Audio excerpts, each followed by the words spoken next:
Tu sais que tu peux avoir énormément de récompenses jeudi 5 juin et vendredi 6 juin 2025? Et oui, on se rapproche de la fin des 10 jours qu'Allah aime le plus dans l'année. Le jeudi 5 juin 2025, ça va être le neuvième jour du mois de Dhul Hijjah. Ça s'appelle le jour d'Arafat. Le neuvième jour de Dhul Hijjah, c'est un jour extrêmement important dans l'année, car celui qui jeûne le jour de Arafat, Allah expie ses péchés de l'année précédente et ses péchés de l'année à venir. Un seul jour de jeûne et tant de récompenses, tant de miséricorde, subhanallah. Et celui qui ne peut pas jeûner ce jour-là, pour quelconque raison, il a quand même le moyen de recevoir la récompense du jeûneur.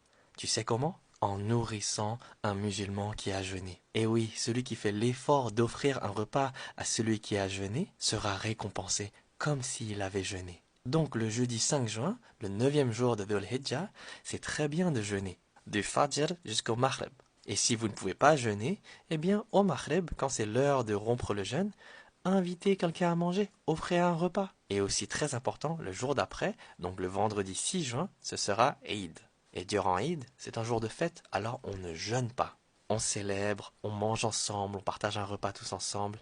Et n'oubliez pas, invitez les nouveaux convertis à manger avec vous. Invitez un converti à célébrer Eid ensemble. Car pour les convertis, ça peut être une période difficile. Ils ont peut-être personne autour d'eux qui célèbre Eid. Ça peut être difficile pour un converti. Peut-être qu'il ne connaît pas les traditions de Eid, qu'est-ce qu'il faut faire, comment faire la prière de Eid, ainsi de suite. Et ils n'ont pas envie de mal faire les choses. Alors invitez les convertis à célébrer Eid ensemble. Pour pas qu'ils se sentent mis à l'écart, le prophète Mohammed sallallahu alayhi wa sallam a dit: le meilleur des actes auprès d'Allah, c'est de donner de la joie à un musulman. Il y a vraiment beaucoup de convertis qui vivent l'isolement durant Eid, donc il faut faire l'effort de les inclure dans cette fête, car cela peut être un acte de fraternité sincère. Le prophète sallallahu alayhi wa sallam a dit: le musulman est le frère du musulman. Il ne lui fait pas d'injustice et ne l'abandonne pas. Et n'hésitez pas à offrir des petits cadeaux également. C'est très bien d'offrir des cadeaux en islam. Alors voilà, faites plein de bonnes actions pour plaire à Allah durant ces magnifiques jours sacrés.